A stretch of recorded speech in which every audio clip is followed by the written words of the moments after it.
who's behind the zero-day exploits, right?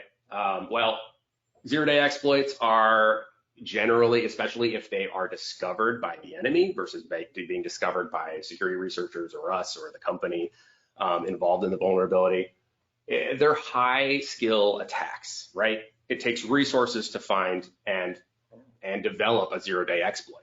So you're going to naturally see that 0 days are generally tied with advanced and persistent threat and state actors. So that's what we're seeing here.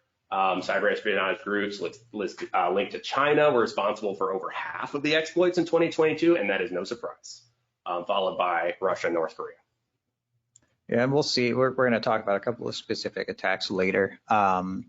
But in a lot of cases, one of the big tricky things with even finding that, an application you use has a 0 day is, in many cases, these 0 days are used just to kind of listen in. Well, a 0 day on an email server is not something that they're going to drop ransomware on and set off a bomb in the network. They're just going to quietly sit there and siphon off emails every once in a while that they find interesting. And that is a lot more difficult to detect and to remedy than something that is, very aggressively trying to attack your network. And I'm glad you brought that up, Aaron, because this is a case where something to be aware of. Once we are aware of a 0 day, 0 day means that 0th day is when we found out about it, right?